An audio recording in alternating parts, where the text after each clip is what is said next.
Assalamualaikum warahmatullahi wabarakatuh. Bapak, Ibu, mari kita sejenak fokuskan pikiran, hati, perasaan dan jiwa kita untuk bersyukur dengan segala apa yang Allah anugerahkan kepada kita. Mari kita duduk dengan nyaman dan senyaman-nyamannya dan letakkan tangan di atas paha Bapak Ibu sekalian dan fokus. Mari kita semua pejamkan mata. Bapak Ibu semua, mari kita semua tarik napas dalam-dalam. Rasakan udara segar memenuhi paru-paru, membawa energi positif ke seluruh tubuh. Lepaskan semua beban dan kekhawatiran. Biarkan pikiranmu tenang dan fokus. Bersyukurlah atas nikmat tubuh yang sehat, jantung yang berdetak teratur, paru-paru yang bekerja tanpa henti, aliran darah yang membawa kehidupan ke seluruh tubuh. Syukuri mata yang melihat keindahan, telinga yang mendengar melodi kehidupan, hidung yang mencium aroma harum, lidah yang merasakan kelezatan, dan kulit yang merasakan sentuhan lembut. Selamat datang di pelukan alam, di mana setiap hembusan napas adalah bisikan lembut angin, membawa kita menuju ke dalam jiwa. Bayangkan dirimu terhanyut dalam deburan ombak, di pantai yang sunyi. Pasir putih lembut menyelimuti kakimu, dan langit senja menyapa dengan warna-warna lembut. Bayangkan dirimu berada di tengah hamparan padang bunga liar.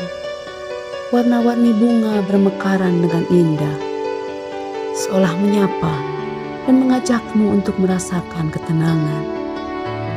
Aroma bunga yang harum memenuhi indera, menenangkan pikiran dan membuatmu merasa damai. Biarkan pikiranmu melayang jauh dari hiruk-pikuk kehidupan. Di sini hanya ada kamu dan ketenangan. Rasakan energi positif yang mengalir melalui tubuhmu, seperti aliran sungai yang jernih, membasuh segala kekhawatiran dan ketegangan. Tariklah energi positif. Kamu adalah sumber energi positif. Setiap kali kamu merasa lelah, kembali ke tempat ini dalam pikiranmu. Rasakan kembali ketenangan yang menyelimuti, dan biarkan energi positif mengalir ke dalam dirimu. Dengan penuh syukur, kita menyadari betapa beruntungnya kita bisa merasakan momen ini. Setiap napas yang kita hirup adalah anugerah. Setiap detik yang kita nikmati adalah berkah. Mari kita syukuri setiap keindahan yang ada di sekitar kita. Dan ingatlah bahwa kita selalu dikelilingi oleh cinta dan kebaikan, kedamaian dan harmoni batin dalam menjalani apapun. Semoga energi positif selalu menyertaimu, membimbingmu menuju ketenangan dan kedamaian. Tarik napas dalam-dalam dan hembuskan. Rasakan dan sentuh hati dan pikiran dengan penuh belas asih, dan bawa diri ke alam bawah sadar yang penuh kedamaian. Semoga suasana ini bisa lebih memberi ketenangan dan kedamaian, dan hadirkan itu dalam diri kita. Tarik napas dalam-dalam. Rasakan udara segar memenuhi paru-paru, membawa energi positif ke dalam tubuh kita. Lepaskan semua beban dan kekhawatiran. Biarkan pikiranmu tenang dan fokus. Sadari dan terima dengan sepenuh hati bahwa kita senantiasa mensyukuri segala nikmat yang diberi. Bersyukurlah atas nikmat tubuh yang sehat, jantung yang berdetak teratur, paru-paru yang bekerja tanpa henti, aliran darah yang membawa kehidupan ke seluruh tubuh. Syukuri mata yang melihat keindahan, telinga yang mendengar melodi kehidupan, hidung yang mencium aroma harum, lidah yang merasakan kelezatan, dan kulit yang merasakan sentuhan lembut. Sekarang, bayangkan dirimu berada di sebuah taman ilmu pengetahuan yang luas, dipenuhi dengan pohon-pohon pengetahuan yang menjulang tinggi. Buahnya berisi pengetahuan yang bermanfaat. Setiap daunnya berbisik tentang misteri alam semesta. Setiap bunga bermekaran dengan keindahan pengetahuan yang baru. Rasakan energi pengetahuan. Rasakan energi pengetahuan yang mengalir melalui tubuhmu, seperti aliran sungai yang jernih membasuhi pikiranmu. Dengan keingintahuan dan semangat belajar, setiap hembusan napasmu adalah aliran energi positif, membawa semangat belajar yang membara. Kita siap menjelajahi dunia pengetahuan. Biarkan pikiranmu menjelajah dunia pengetahuan yang luas, seperti petualang yang tak kenal lelah. Setiap langkahmu membawa penemuan baru. Setiap tantangan adalah kesempatan untuk belajar dan berkembang. Kita adalah penjelajah pengetahuan yang tak kenal lelah. Setiap kali kita merasa lelah, kembali ke taman ilmu pengetahuan ini dalam pikiran kita. Rasakan kembali energi positif yang mengalir melalui tubuhmu, dan biarkan semangat belajar membara kembali. Dengan penuh syukur, kita menyadari betapa beruntungnya kita bisa merasakan momen ini. Setiap napas yang kita hirup adalah anugerah. Setiap detik yang kita nikmati adalah berkah. Mari kita syukuri setiap keindahan yang ada di sekitar kita. Dan ingatlah bahwa kita selalu dikelilingi oleh cinta dan kebaikan. Bapak Ibu sekalian, tarik napas dalam-dalam dan hembuskan perlahan. Relaksasikan semua anggota badan. Lemaskan seluruh otot di sekujur tubuh kita. Dan rasakan ketenangan dalam batin. Kita lepaskan semua beban yang ada. Kita fokus pada Yang Maha Kuasa, Sang Pemberi kekuatan dan jalan keluar atas segala hal. Bapak Ibu sekalian, silahkan tarik napas dalam-dalam. Dan apabila mulai relaks, silahkan buka mata Ibu Bapak sekalian, pelan-pelan dan perlahan, dan siap memulai dengan fokus pada apa yang akan kita lakukan. Selamat belajar, semoga energi positif selalu menyertaimu, membimbingmu menuju kesuksesan dan pencapaian yang luar biasa. Terima kasih dan tepuk tangan buat diri dan tubuh kita yang senantiasa mendukung segala aktivitas berjuang melakukan hal yang baik setiap hari. Salam guru penggerak, bergerak, bergerak, dan menggerakkan. Wassalamualaikum warahmatullahi wabarakatuh.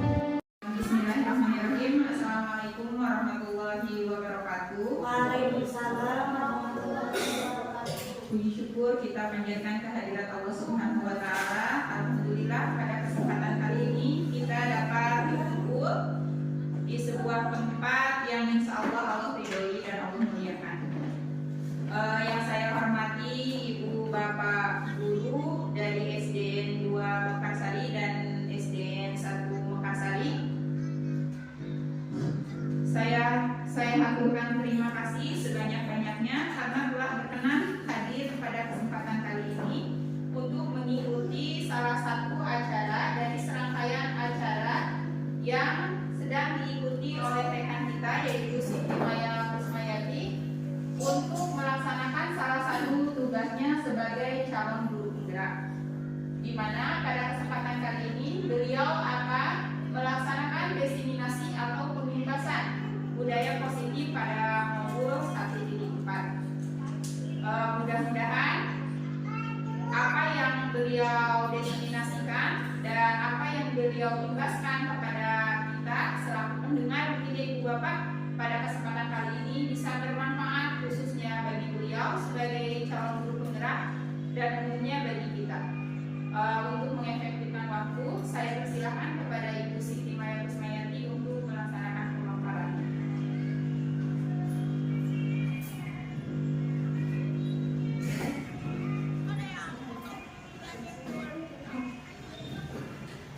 Bismillahirrahmanirrahim. Assalamualaikum warahmatullahi wabarakatuh. Waalaikumsalam. Terima kasih kepada Bapak acara yang memberikan kesempatan dan waktunya kepada saya untuk melaksanakan sebagian dari tugas saya sebagai calon guru penggerak angkatan 11, yaitu diseminasi atau pengenasan modul 1.4 tentang budaya positif. Terima kasih juga kepada Ibu Kepala Sekolah yang telah hadir, juga kepada Ibu Bapak Guru yang pada kesempatan ini sudah menyempatkan waktunya untuk hadir di tempat ini untuk sama-sama berkolaborasi tentang budaya positif. Jadi sebelumnya, Bapak Ibu, sebelum masuk ke materi, mungkin biar kita nggak tegang, silakan Ibu Bapak berdiri, kita nyanyi tentang 4 kata ajaib yang mungkin nanti ada sedikit hubungannya dengan materi yang akan saya paparkan. Silakan Ibu Bapak.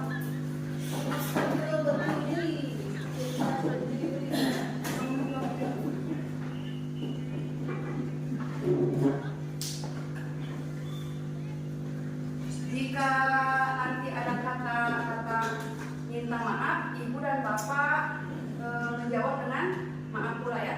Kalau ada kata-kata tolong, Ibu dan Bapak juga menjawab dengan kata tolong. Kalau yang lainnya kita sama-sama tolong. Saya dulu secara kembali, kemudian nanti sama-sama ya. Kalau kau buat salah bilang maaf, maaf. Kalau butuh bantuan bilang tolong, tolong. Kalau diberi hadiah ucap terima kasih. Kalau kau mau lewat ucapkan permisi. Seperti itu ya Bapak Ibu. Kita sama-sama 1, 2, 3. Kalau kau minta tolong bilang apa? Diulang ya. Kalau kau buat salah bilang maaf, maaf. Kalau butuh bantuan bilang tolong, tolong. Kalau diberi hadiah ucap terima kasih. Kalau kau mau lewat ucapkan permisi. Terima kasih Bapak Ibu, silakan duduk kembali.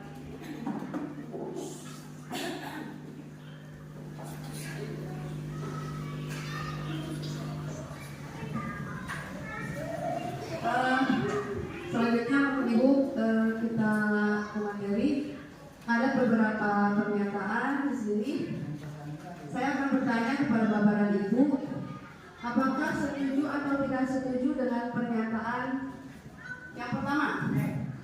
Hukuman dapat mendisiplinkan anak. Setuju atau tidak Ibu? Bapak? Tidak. Kemudian yang kedua, pemberian hukuman dengan hal positif seperti membaca atau membersihkan halaman sekolah dapat meningkatkan disiplin anak. Setuju atau tidak? Setuju. Kemudian yang ketiga, memberi penghargaan dapat meningkatkan motivasi belajar anak. Setuju atau tidak? Setuju. Lanjut Bu. Kemudian ada istilah budaya positif. Budaya positif di sekolah yaitu nilai-nilai dan kebiasaan di sekolah yang berpihak pada murid agar mereka dapat berkembang menjadi pribadi yang kritis, penuh hormat dan bertanggung jawab. Mungkin selama ini budaya positif di sekolah kita sudah dibiasakan ya Bu, seperti kalau misalnya masuk ke ruang kelas mengucapkan salam, kemudian kalau ada guru atau siapa tamu kita biasakan anak-anak untuk memberikan salam atau sumbangan gitu Ibu. Contoh-contohnya seperti itu. Jadi kalau misalnya si anak sudah terbiasa dengan kebiasaan atau budaya-budaya positif seperti itu, anak atau murid kita akan menjadi pribadi yang kritis, penuh hormat dan tanggung jawab. Seperti itu ya. Lanjut Bu.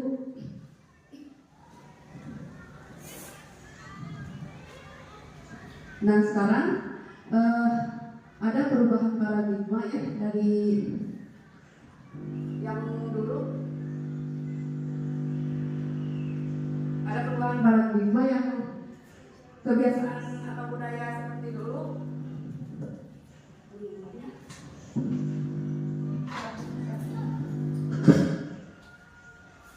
Perubahan paradigma, saya contohkan seperti misalnya Bu Cucu sama Pak Ikma. Ada 2 orang ya. Bu Cucu menuliskan di secari kertas itu benda yang berharga menurut Bu Cucu, kemudian disimpan di kepal sama Bu Cucu. Kemudian Pak Ikma mau sekuat tenaga mengambil yang Bu Cucu tadi pegang dengan cara merayu atau membujuk, bisa dengan menyuap, bisa menghardik atau apa saja. Pokoknya sekuat tenaga Pak Ikma mau mengambil apa yang tadi Bu Cucu genggam. Kemudian apa yang akan terjadi menurut Bapak Ibu? Kenapa? Karena manfaat menurutnya. Iya, seperti itu menggambarkan seperti kita juga kepada siswa kita tidak bisa memaksa. Sekarang ya, kalau dulu mah kita itu memberikan pembelajaran itu konotasinya dengan kudu nurut Pak urang gitu ya. Jadi memaksa, kesannya ada memaksa. Kalau sekarang tidak, Ibu Bapak. Lanjut. Nah, untuk ada ilusi kontrol guru menurut Dr. William Glasser Choice Theory. Yang pertama, ilusi guru mengontrol murid seperti tadi dicontohkan. Jadi tidak bisa memaksa sekarang kepada muridnya, tidak bisa harus sekehendak hati guru gitu. Yang kedua, ilusi bahwa semua penguatan positif efektif dan bermanfaat. Kemudian ilusi bahwa kritik dapat membuat orang merasa bersalah dan dapat menguatkan karakter. Kemudian ilusi bahwa orang dewasa memiliki hak untuk memaksa. Seperti yang tadi dicontohkan ya Bu. Lanjut.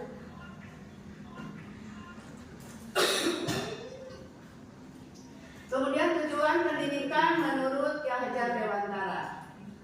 Tujuan pendidikan menurut Ki Hajar Dewantara yaitu menuntun segala kodrat yang ada pada anak agar mereka dapat mencapai keselamatan dan kebahagiaan yang setinggi-tingginya, baik sebagai manusia maupun sebagai anggota masyarakat.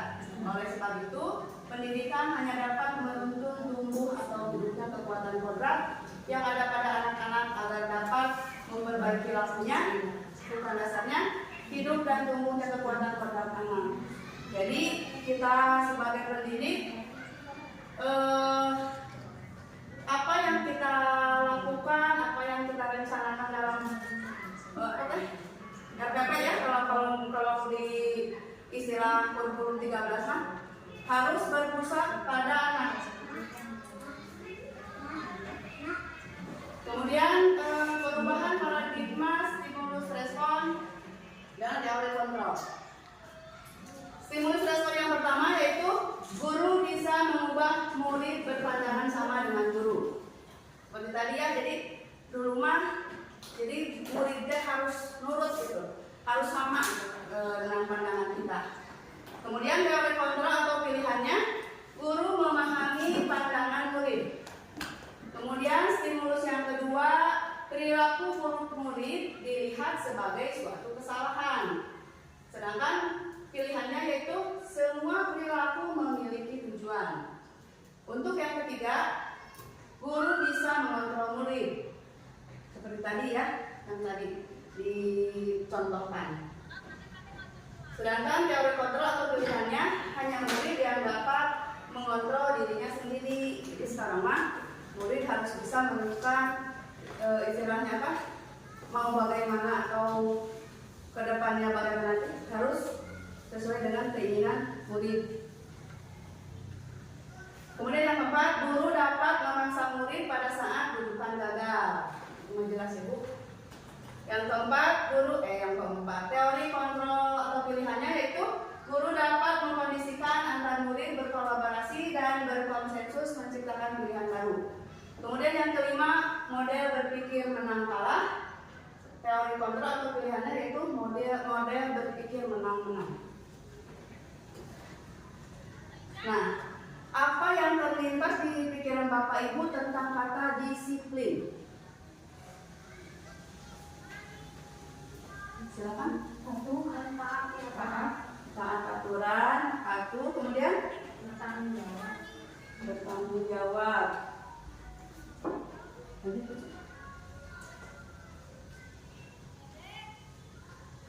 Nah, maka dari disiplin itu berasal dari kata atau bahasa Latin yang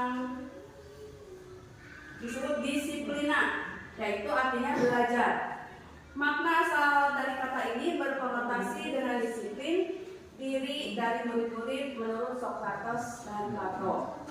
Disiplin diri membuat orang menggali potensinya menuju sebuah tujuan apa yang dia hargai. Namun dalam budaya kita, makna kata disiplin telah berubah menjadi sesuatu yang dilakukan seseorang pada orang lain untuk mendapatkan kepatuhan. Kecenderungan umum adalah menghubungkan kata disiplin dengan ketidaknyamanan, bukan dengan apa yang kita hargai atau pencapaian suatu tujuan mulia. Nah, sekarang arti dari disiplin positif. Disiplin positif adalah karakter seseorang dalam bentuk sikap dan tingkah laku yang terbentuk dari kesadaran dalam diri atau terinternalisasi, bertanggung jawab terhadap apa yang mereka lakukan dengan berdasarkan pada nilai-nilai kebijakan universal. Contohnya jujur, bersyukur, lurus hati, berprinsip, integritas, kasih sayang, rajin, komitmen, percaya diri, dan mandiri. Selanjutnya, mengapa muncul istilah disiplin positif? Disiplin yaitu patuh terhadap aturan atau norma, ada pesan ketidaknyamanan atau terpaksa. Kemudian disiplin harus terbentuk karena motivasi intrinsik dari dalam diri seorang yang telah terinternalisasi atau menjadi karakter.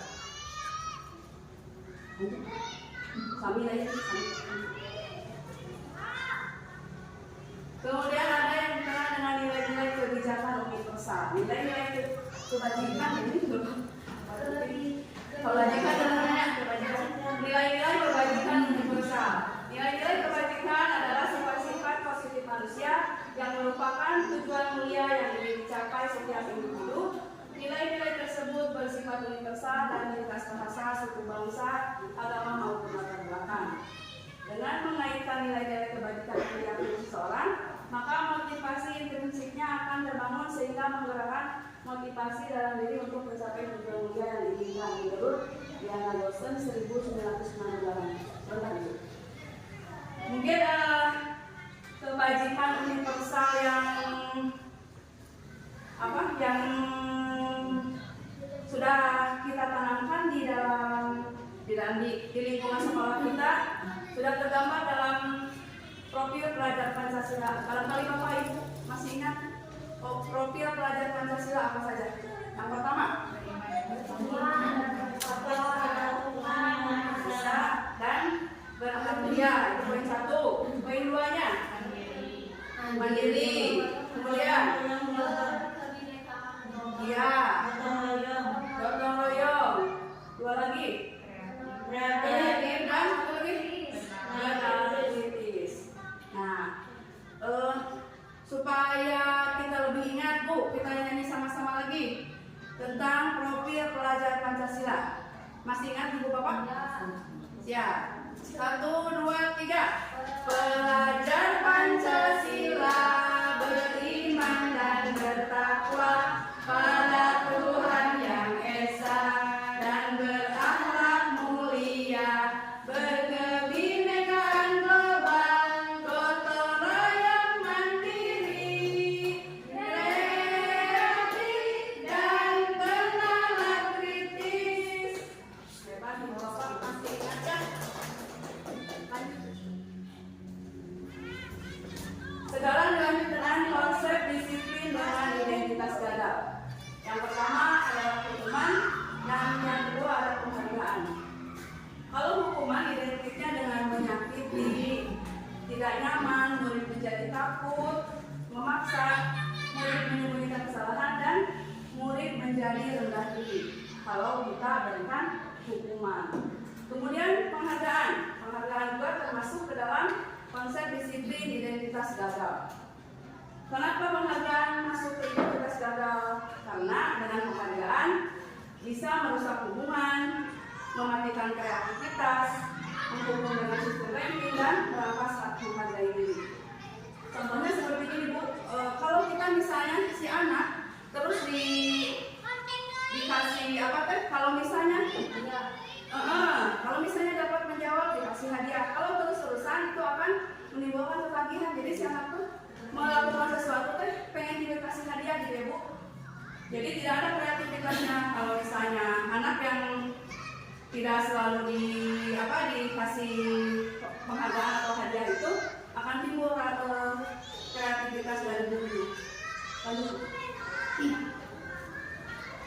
Kemudian ke konsep disiplin dengan identitas sukses. Yang pertama yaitu konsekuensi. Konsekuensi yaitu penguatan jangka pendek. Kemudian perlu monitoring berkelanjutan. Ada stimulus respon. Murid juga menghormati peraturan. Kemudian kehilangan waktu untuk mengurangi kesalahan. Kalau dengan restitusi, murid bertanggung jawab terhadap perilakunya. Kemudian fokus pada pemecahan masalah jangka panjang. Kemudian murid menghormati dirinya dan orang lain. Dan selanjutnya teori kontrol. Yang terakhir, murid bersemangat memperbaiki kesalahan. Kalau dengan restitusi, bahasanya Bu lebih lembut gitu ya, lebih lembut. Jadi si murid itu kalau misalnya melakukan kesalahan, kita restitusi. Jadi kalau misalnya dia melakukan kesalahan, dia langsung sadar gitu, sadar. Apakah misalnya kamu tahu apa yang kamu lakukan itu merupakan perbuatan yang salah? Ya Bu, bagaimana cara kamu untuk memperbaiki? Jadi si anak itu lebih bertanggung jawab terhadap apa yang dilakukannya. Lanjut. Untuk yang selanjutnya, hukuman versus konsekuensi. Kalau hukuman identik dengan sesuatu yang menyakitkan, sesuatu yang memaksa, kemudian murid merasa sakit baik fisik maupun mentalnya untuk jangka waktu yang lama. Jadi gini Bu, kalau dengan hukuman, mungkin ibu bapak juga pernah merasakan dulu, sampai sekarang mungkin teringat terus. Kalau kita melakukan kesalahan sama guru dihukum, pasti akan terus teringat ya Bu, di dalam pikiran. Pernah di Jember Pak Uun misalnya gitu. Jadi akan terus gitu teringat di pikiran kita gitu. Kemudian yang selanjutnya, murid membenci kedisiplinan. Jadi kalau kita hukum, jadi koloream gitu, jadi ajakan gini budaknya kalau kata Sundanya mah. Kemudian mendorong murid menyakiti diri sendiri. Yang kelimanya yaitu tadi berupa paksaan. Kemudian konsekuensi. Konsekuensi yaitu sesuatu yang harus terjadi.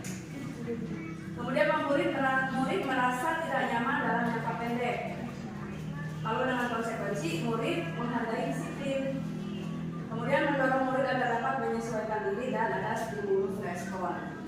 Contohnya kalau konsekuensi mah ada si anak yang coret-coret buku temennya. Jadi bukan disuruh lari di lapangan, tapi dihapus. Tolong nak hapus lagi buku yang telah kamu coret, seperti itu ya konsekuensi. Kemudian di sini ada pernyataan-pernyataan yang dapat membedakan antara hukuman dan konsekuensi. Yang pertama, mencatat 100 kali di buku kalimat saya tidak akan terlambat lagi ke sekolah. Karena terlambat sekolah itu hukuman apa konsekuensi itu? Yang mencatat 100 kali hukuman. Yang kedua, lari mengelilingi lapangan basket 2 kali karena terlambat hadir di sekolah. Ya. Kemudian membersihkan coretan yang dibuatnya di meja tulis. Konsekuensi. Kemudian murid diminta push up 15 kali karena tidak memakai topi saat upacara. Hukuman. Berjemur di lapangan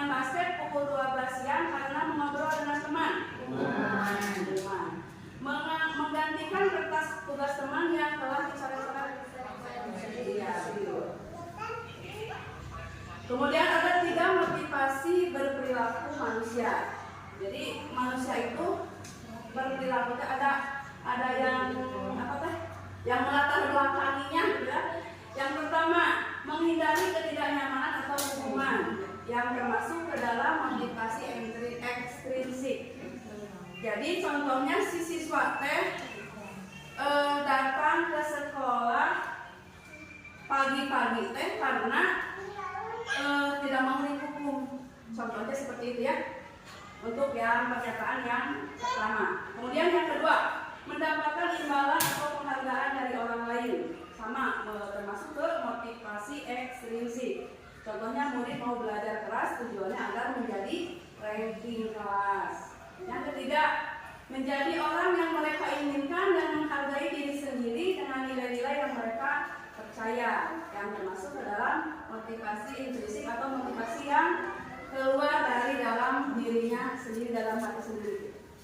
Contohnya murid datang lebih pagi karena ia rajin dan prepare sebelum berangkat. Lalu ada 5 posisi kontrol seorang guru terhadap murid. Yang pertama yaitu sebagai penghukum. Kalau sebagai penghukum, seorang guru itu bisa menghukum fisik maupun verbal. Contohnya seperti dilarikan di lapangan atau disuruh push up, seperti itu ya. Kemudian yang kedua, membuat orang merasa bersalah. Pada posisi ini biasanya guru bersuara lebih lembut daripada yang tadi yang sebagai penghukum. Contohnya, ayo Lana, besok hari jangan kesiangan lagi ya, seperti itu. Kemudian yang ketiga sebagai teman. Guru pada posisi ini tidak akan menyakiti murid, namun akan tetap berupaya mengontrol murid melalui persuasi. Jadi diajak ngobrol gurunya seperti kita dengan teman. Yang keempat, sebagai motivator atau pemantau.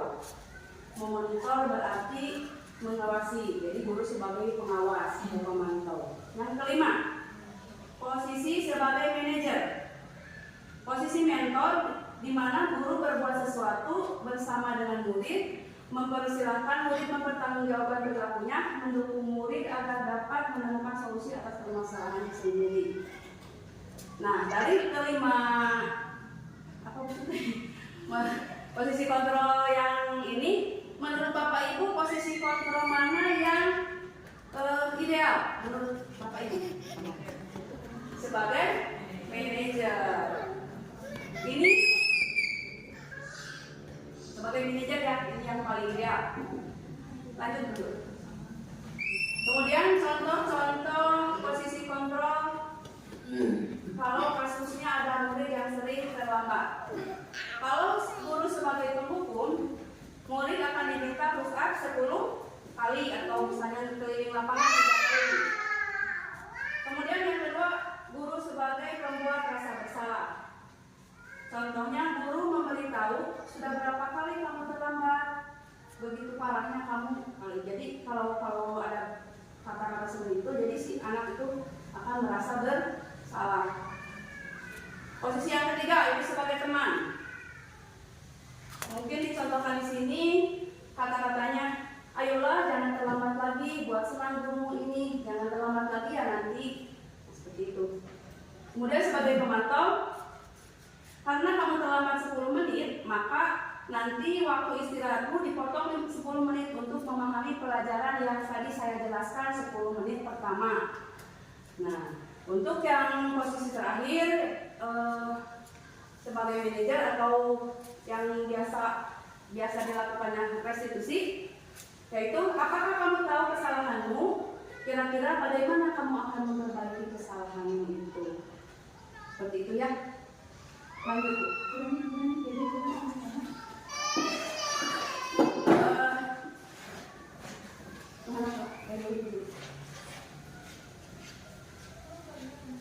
Nah, selanjutnya tentang keyakinan kelas.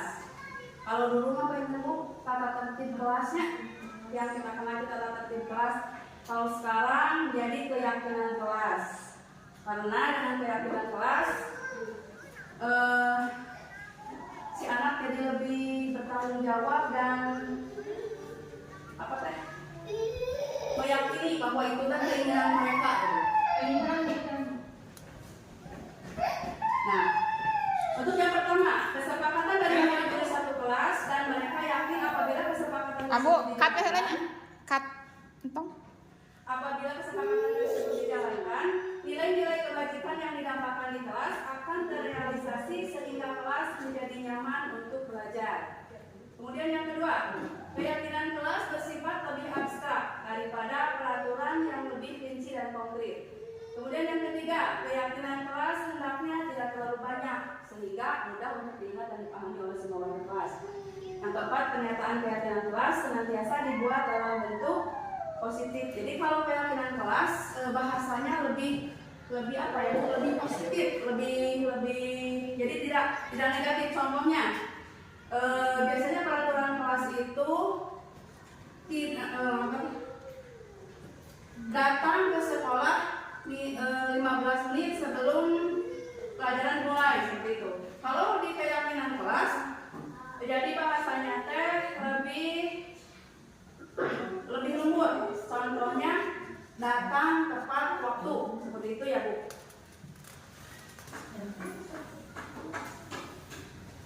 Nah, mengapa ada keyakinan kelas bukan peraturan kelas? Bukan peraturan kelas.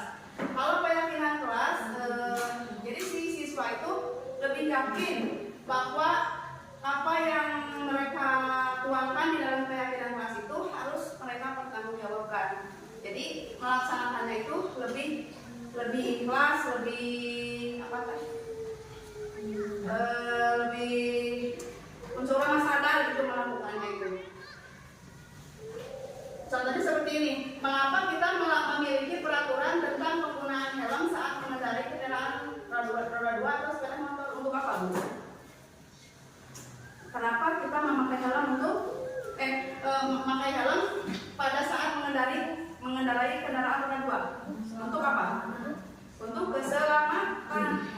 Upami orang yakin bahwa harus kita ingin selamat, kita harus melakukan peraturan itu, yaitu menggunakan helm. Yang kedua, mengapa kita memiliki peraturan tentang penggunaan masker dan mencuci tangan setiap saat untuk kesehatan?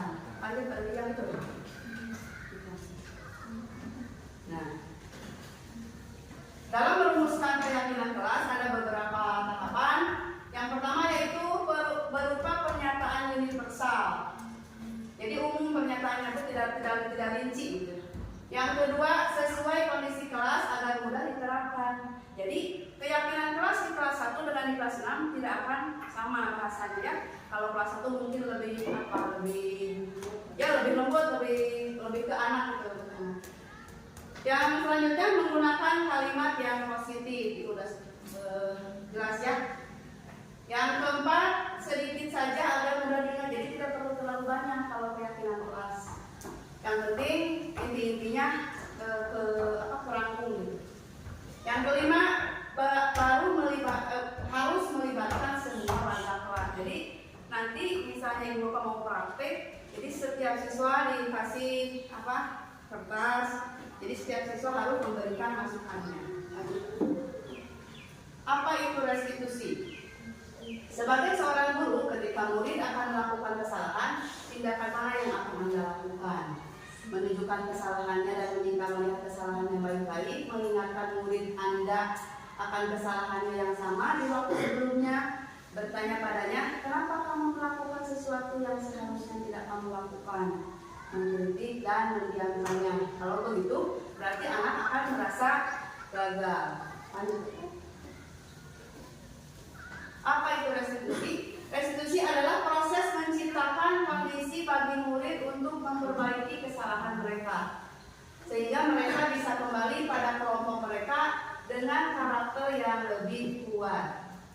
Restitusi juga merupakan proses kolaboratif yang mengajarkan murid untuk mencari solusi untuk masalah mereka dan membantu murid berpikir tentang orang seperti apa yang mereka ingin menjadi tujuan mulia dan bagaimana mereka harus memperlakukan orang lain menurut Bosen 2004.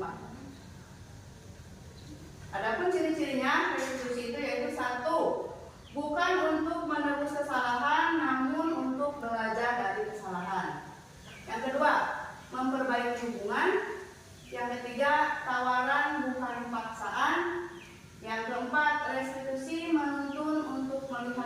mengundurkan diri.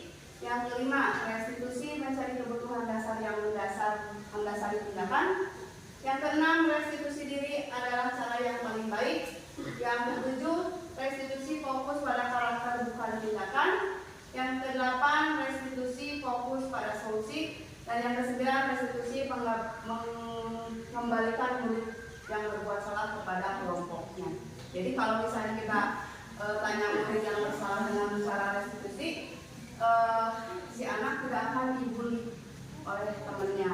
Kalau misalnya dengan hukuman akan dibully, mana dia sedang kita pusat. Kalau lagi banyak, lanjut. Nah, langkah-langkah dari segitiga restitusi ini ada 3 yang kita kenal dengan stapa nanya. Yang pertama, menstabilkan identitas. Contohnya kalau misalnya ada siswa yang terlambat, tanya dulu apa alasannya. Kemudian memvalidasi tindakan yang salah. Terus yang ketiga, menanyakan keyakinan. Kan kita tahu di kelas kita itu ada keyakinan kelas. Kamu tahu enggak misalnya keyakinan kelas yang mana yang telah kamu langgar? Pasti si anak menjawab tahu, karena dia juga sudah yakin dengan keyakinan tersebut. Lanjut. Nah, mungkin sekian yang dapat saya sampaikan. Untuk praktek baiknya nanti di kelas masing-masing kita praktekkan untuk keyakinan kelas, terus implementasi segitiga restitusi dalam pembelajaran masing-masing. Terima kasih atas perhatiannya. Mohon maaf atas segala kekurangannya. Wassalamualaikum warahmatullahi wabarakatuh. Waalaikumsalam warahmatullahi wabarakatuh. Ya, Ibu Bapak, mungkin itu pemaparan dari Ibu Siti Maya Kusmayati. Sebelumnya berikan tepuk tangan untuk beliau. Untuk acara selanjutnya mungkin apakah ada pertanyaan dari Ibu Bapak yang ingin ditanyakan kepada Ibu Siti Maya terkait materi yang telah beliau paparkan? Silakan. Oh, silakan Bu Lira. Terima kasih Ibu moderator waktunya. Mungkin di sini saya bukan sedikit bertanya ya, mungkin lebih banyak saya untuk memasukkan sedikit dari tadi di dalam segitiga restitusi. Itu kan pasti ada kaitannya dengan pembelajaran siswa di kelas. Itu misalnya bagaimana misalnya menurut Ibu Siti menurut gaya Ibu Siti masing-masing, pasti setiap guru itu kan berbeda ya dari segitiga restitusi. Nah, apa kaitannya dengan sistem pembelajaran yang akan dilaksanakan di sekolah kita ke depannya? Dari segitiga restitusi. Terima kasih. Terima kasih Ibu Irawati atas pertanyaannya. Apakah yang lain ada atau mau dijawab dulu? Ya, tadi Ibu Irawati memaparkan tentang pertanyaan bagaimana sih kaitannya antara segitiga restitusi dengan proses pembelajaran yang di kelas. Karena daya belajar kita sebagai guru berbeda-beda, seperti itu ya. Dan bagaimana kaitannya dengan budaya positif dan siswa dikaitannya dengan materi yang Ibu Siti Maya tadi paparkan. Silakan Ibu. Ya, terima kasih atas pertanyaannya. Mungkin gini Bu, kalau dulu gitu ya Bu, kalau kita ada satu anak yang melakukan kesalahan, kalau sekolah wabinya Lira, kadang-kadang kalau misalnya ada yang melakukan kesalahan langsung menjudge bahwa dia bersalah, gitu ya. Tapi dengan segitiga restitusi itu dicari dulu apa yang jadi penyebabnya. Kemudian jangan membuat anak menjadi merasa bersalah tadi. Contohnya saya praktekkan misalnya ada di sini siapa? Neng ya. Si Neng itu kesiangan Bu. Kemudian saya panggil. Neng, apa Neng tahu apa yang telah Neng lakukan sehingga ibu memanggil Neng ke kantor misalnya atau ke kelas? Misalnya kata si Neng kan, ya Bu,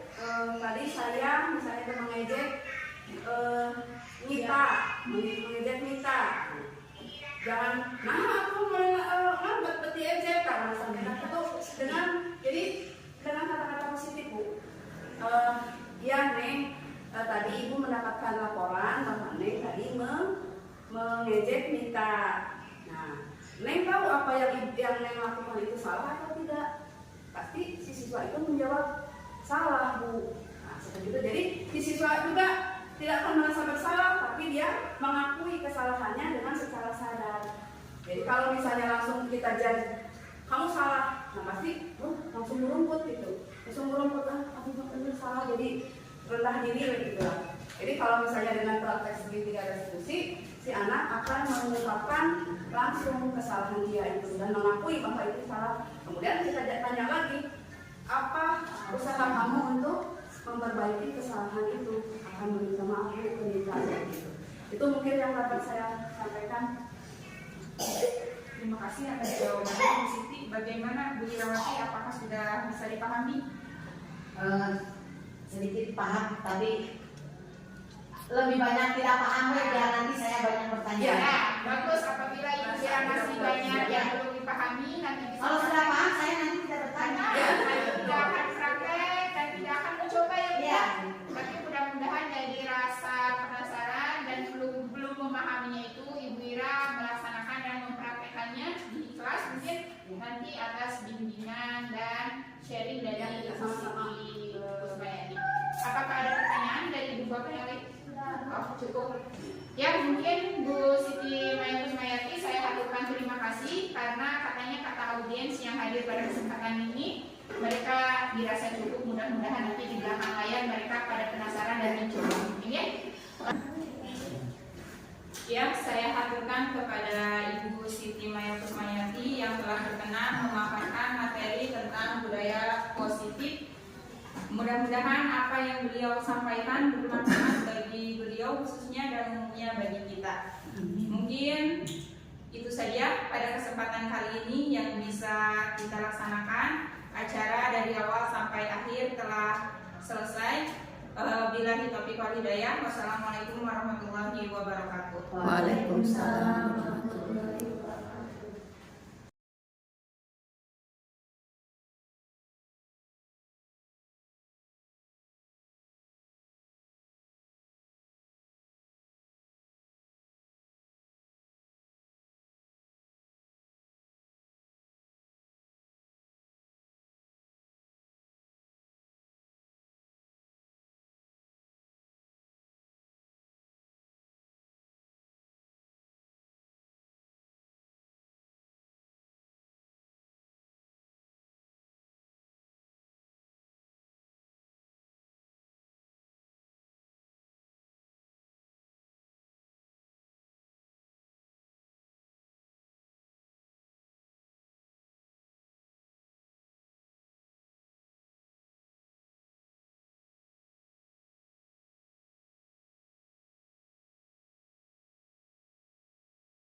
Demikian tahu Bapak memanggil demikian ke ruangan MDP. Nah, permasalahannya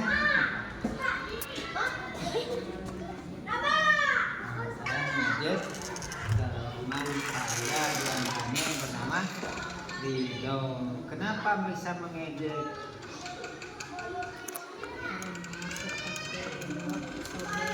Karena seperti itu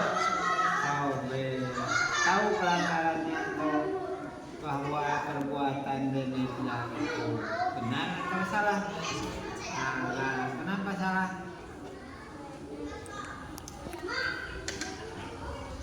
Tidak menghargai.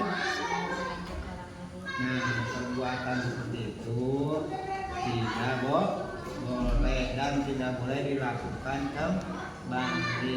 Maka selanjutnya kalau sudah tahu perbuatan itu salah, maka cara memperbaikinya dengan cara minta maaf kepada siapa? Kepada Ridho, dengan cara meminta maaf Tidak mengulang. dan tidak akan mengulanginya kembali. Itu karena perbuatan itu tidak baik. Nah, ya kan? Jadi untuk kedepannya harus diperbaiki. Nah, sekian Bapak ya. Tahu apa alasan Ridwan dipanggil oleh ibu? Apa coba sebutkan? Telat masuk ke sekolah. Telat masuk datang sekolah. Kira-kira alasan Ridwan apa datang ke sekolah terlambat? Tidur terlalu malam. Tidur malam. Kenapa bisa tidur terlalu malam? Minggu. Coba Ridwan tahu apa yang dilanggar oleh Ridwan dari keyakinan kelas? Apa? Telat masuk kelas. Telat datang ke sekolah. Apa yang dilakukan Ridwan itu benar atau salah? Salah. Coba apa yang harus dirubah oleh Ridwan? Tidak boleh telat pagi. Tidak boleh telat pagi, tidak boleh bangun terlambat, tidak boleh terlalu lama main HP, main game, supaya bangunnya tidak kesiangan lagi. Coba untuk besok apakah bisa untuk merubahnya Ridwan? Bisa Merubah apa? merubah supaya tidak bangun kesiangan lagi. tidak main HP terlalu malam, supaya bangunnya tidak kesiangan, supaya datangnya tidak terlambat. Boleh. Untuk besok tidak boleh terlambat ya. Sebelum istirahat, Ibu minta waktunya dulu sebentar buat kalian. Di awal memang kalian sudah membuat keyakinan kelas atau kesepakatan kelasnya, keyakinan kelas. Cuman sekarang Ibu ingin dari hati kalian, tina hatenya, keyakinan kelas yang seperti apa yang ingin kalian yakini. Bu abi mah hoyong kieu, paham? Tong wawartos bisi isin, nya wawartos mah isin, nyerah dan langsung di dieu nya kalian teh ya. Istri pingnya, pamungket konek gitu. Siap? Nah, cerah dan dia ulah dinamian dan dibaca ibunya. Kalian pegang erat. Tinggal sama. Sauran. Sauran tidak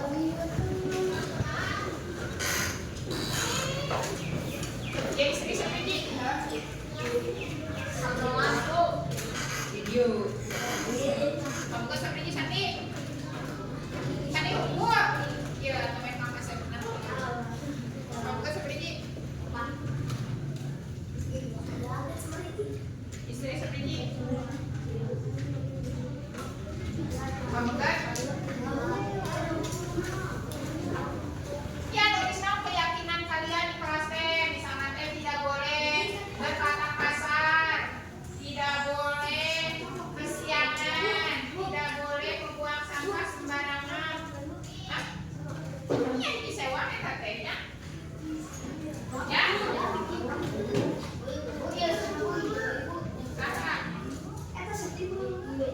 Saha macam? Ya, tolong dinamian rahasia kalian besok tuliskan keinginan kalian di kelas teh kumaha. Terus aya tuh di belakang, nanti tong ditiron. Sok aya nama nulis we kalian ingin seperti apa? Paham? Biasa nulis. Misalnya teh datang ke sekolah tepat waktu, membuang sampah pada tempatnya. Tidak boleh berkata kasar, tidak boleh berkelahi seseueur didinya nya. Siap? Sok, tulis kesepakatan kalian kelas kalian kumaha.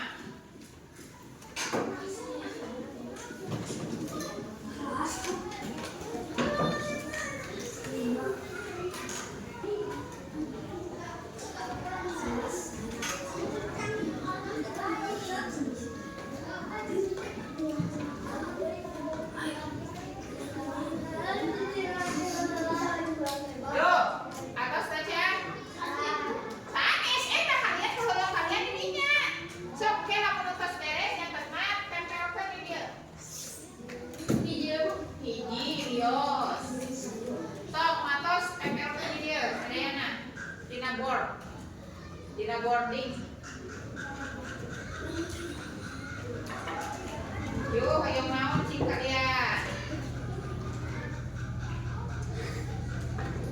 Tuh, tulis mau.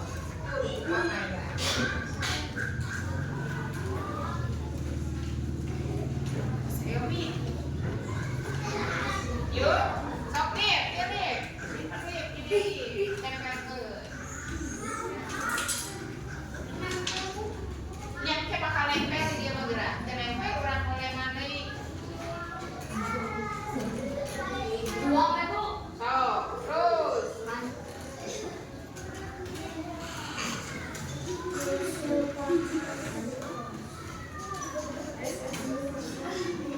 Yuk, tempelkan ya.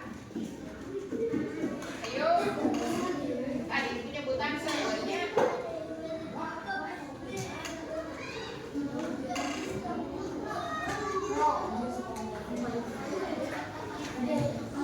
Datang tepat waktu. Sok kumaha nulis nadanya deh, teu bisa nulis datang.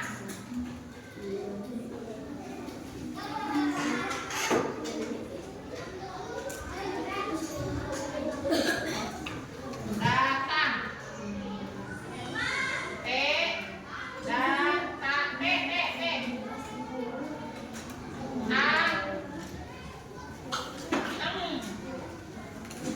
Sok, tempelkeun.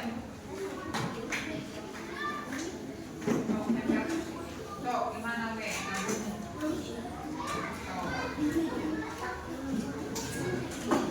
Sok, terus. Ayo, jangan malu-malu.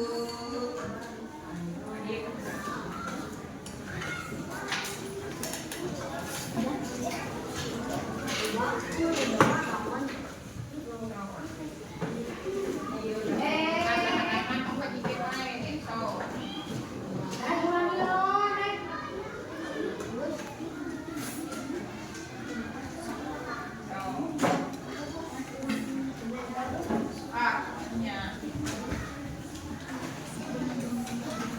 Kain tempel kamu mah tempelan dibalikeun.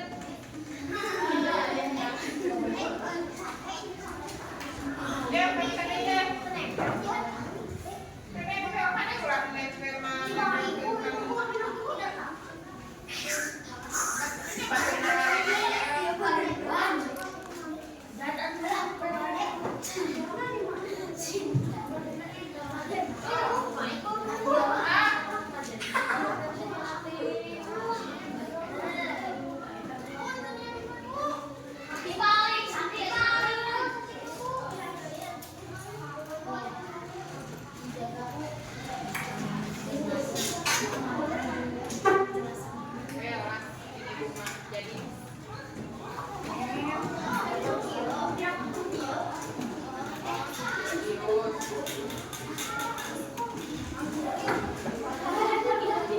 Kawin kan tadi. Yuk, nah sedayana sudah semua.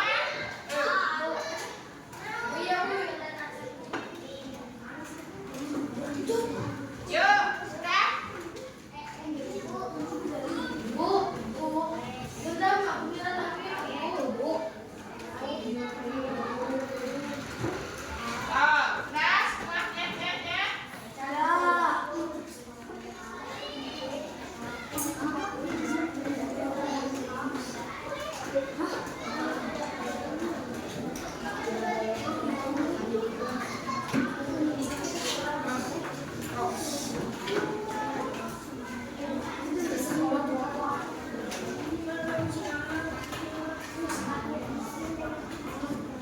Yuk, kalian sudah memuatkan apa keinginan kalian yang menjadi kesepakatan kalian di kelas 5. Yang pertama ada yang kesepakatan anak teh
Femenina. Jangan memakai sepatu ke dalam kelas yang ketika sedang dipel. Di sekolah ini menyediakan seperti sekolah bersih dan rapi, tidak ada yang mengancam dan tidak ada yang jorok ya. Kade, tidak boleh ada yang mengancam dan tidak boleh jorok. Tidak boleh memejek orang, jangan datang ke sekolah tepat waktu. Jangan buang sampah sembarangan dan jangan bertengkar di kelas dengan teman. Menjaga kebersihan, mendengarkan penjelasan guru, melakukan kewajiban dan hak dengan seimbang. Betul. Tidak boleh bertengkar dengan teman. Terus yang terakhir, tidak bertengkar sama teman dan tidak boleh menyontek. Ya, itu kesepakatan yang kalian buat sendiri. Karena itu kesepakatan yang sudah kalian buat sendiri, jadi wayang harus kalian laksanakan dengan Sungguh-sungguh. dengan penuh rasa tanggung jawab. Siap? Siap? Siap? Ya, udah, tangan. Sekarang siapkan bolpen kalian. Kita akan menuliskan keyakinan kelas ya. Keyakinan kelas ditulisnya di kertas apa ini? Nah, di kertas warna. Kalian tulis keyakinan kelas di dalam kertas ini. Satu orang nanti dibagi satu orang satu ya. Berarti ini ada berapa siswanya? Coba, ada berapa? 28. Berarti ada 28 keyakinan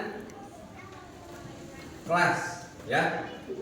Sekarang Bapak bagiin dulu kertasnya dan silahkan diisi sesuai dengan keinginan kalian ya.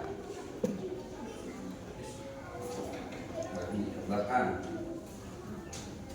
Berat yang mana?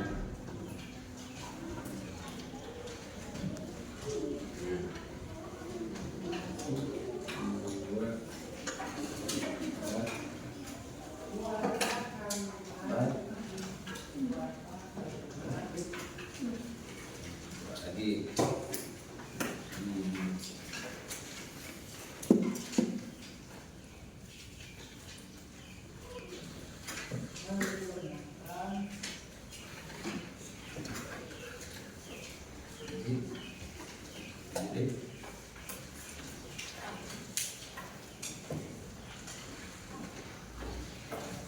Nanti setelah ditulis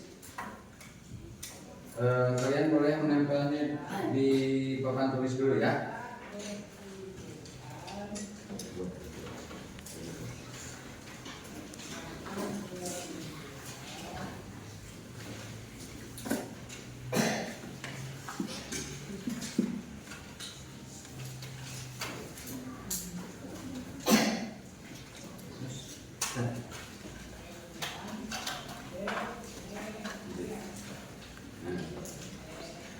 Nah, sekarang kalian tulis keyakinan kelas. Nanti setelah selesai boleh sampai di depan. Tidak boleh berebutan ya.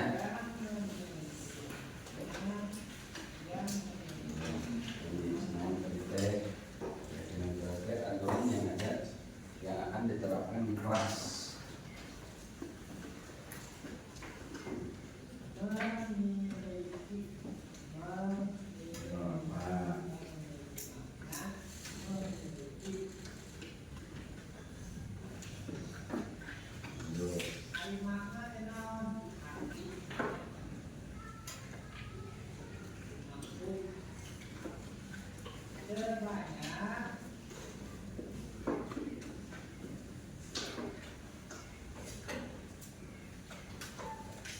Satu aja, satu orang satu ya. Satu orang satu keyakinan kelas. Sudah? Oh, kalau sudah silakan sampai di teman tulis.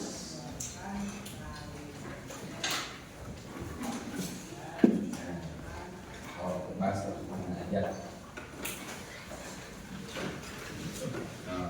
Sudah.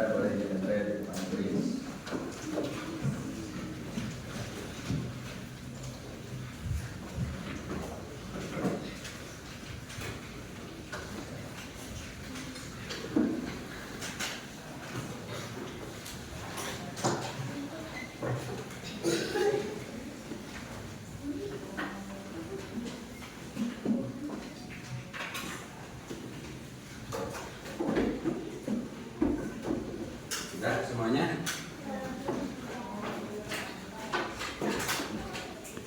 Masih ada yang belum ya?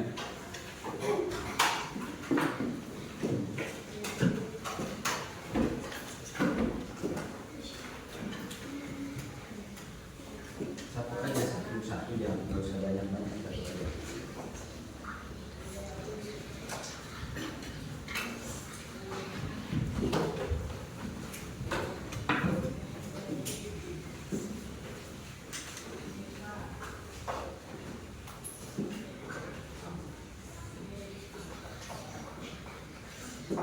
Sudah.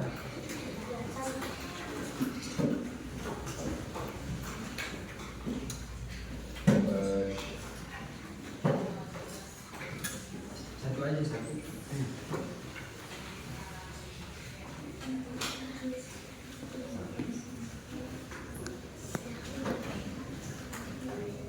Ya, semuanya ya.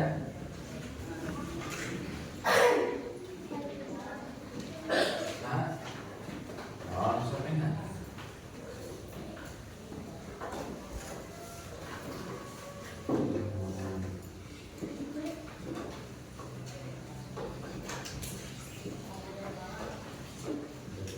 Buang sampah.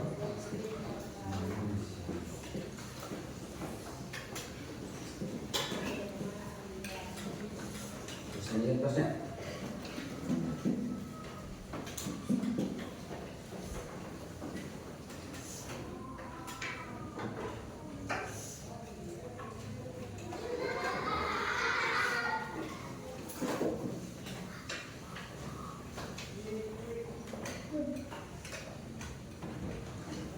Sekarang Bapak akan bacakan keyakinan kelas yang sudah kalian tulis ya.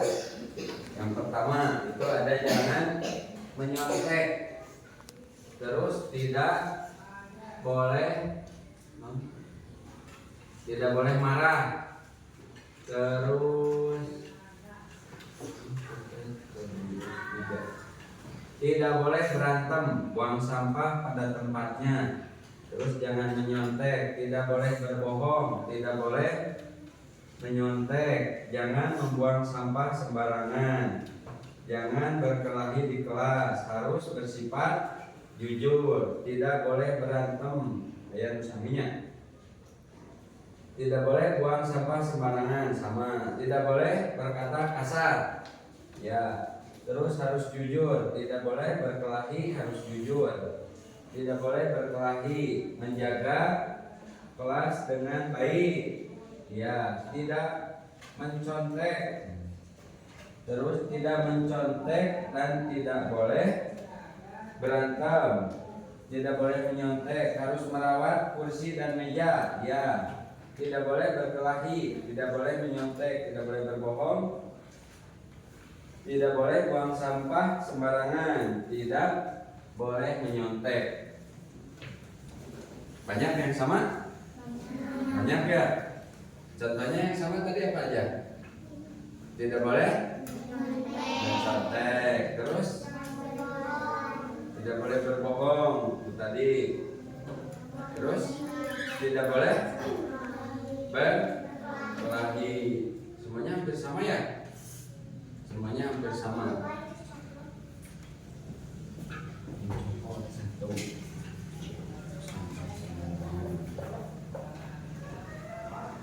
Jadi itu keyakinan kelas yang sudah ditulis, itu berarti harus diterapkan di kelas ini ya. Karena itu sudah menjadi keyakinan kelas. Ya. Berarti tidak boleh berbohong, tidak boleh membuang sampah sembarangan, tidak boleh mencontek, tidak boleh berkelahi, terus tidak boleh, harus menjaga kelas, ya. Kalian tulis di depan. Contoh, tidak berkelahi, ya, tidak berkelahi berarti itu teh harus saling menghargai, ya, harus saling menghargai. Terus tidak buang sampah sembarangan, berarti berarti buanglah sampah pada tempat. Kalian tulis dan ditempel di depan. Itu harus. Assalamualaikum warahmatullahi wabarakatuh. Nama saya Rudi Wardani. Dengan penerapan segitiga restitusi, maka diantaranya salah satu cara untuk memperbaiki karakter peserta didik supaya menjadi lebih baik dan berjiwa positif, sehingga karakter siswa lebih baik dan menumbuhkan karakter kedisiplinan, supaya berkondisi peserta didik bisa memperbaiki dirinya pada saat kembali ke kelompoknya, sehingga tercipta lingkungan yang aman, nyaman, dan menyenangkan. Sekian, terima kasih pendapat saya. Wassalamualaikum warahmatullahi wabarakatuh.